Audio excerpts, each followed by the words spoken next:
eu sempre tento traçar um paralelo, né? Que quais são as representações sociais da mulher hoje? São várias, né? A gente pode pensar que existe uma mulher mais frontal, mais guerreira, né? Muitos vão chamar de feminista, uma mulher que encara a realidade de frente, né?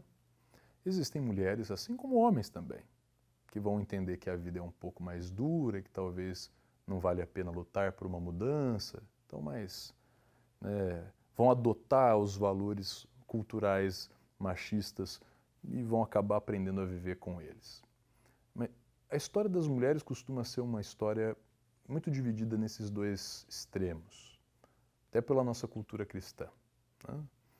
Ou Maria ou Eva. Então, ou aquela que é a mãe de Jesus, ou aquela que é a pecadora, né?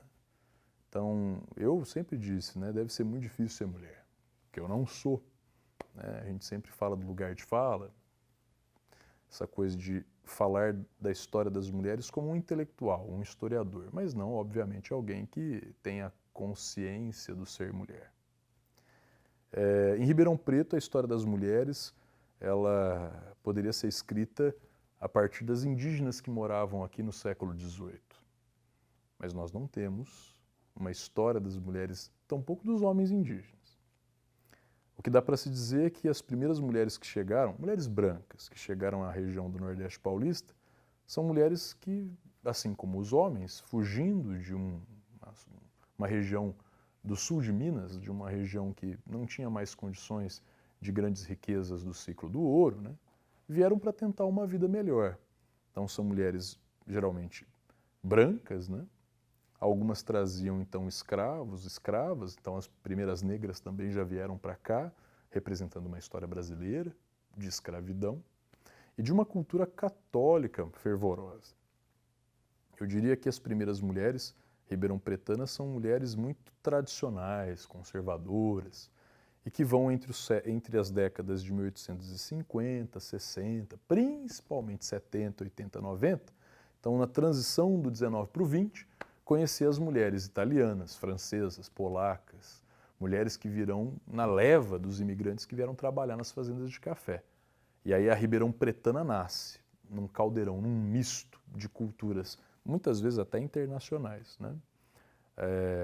Ser ribeirão-pretana ainda é, de alguma maneira, conviver com a Maria e com a Eva, né? Desse caldo cultural católico, né? Mas, de alguma maneira, é também conviver com uma estrutura simbólica negra, africana, né? De alguma maneira, conviver com alguns convites feministas que vieram da Europa e dos Estados Unidos, né? É viver esse lugar.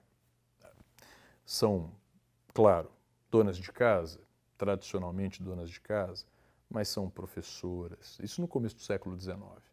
São cafeicultoras, são anarquistas, são filhas, são mães, são religiosas, mas também são ateias, né?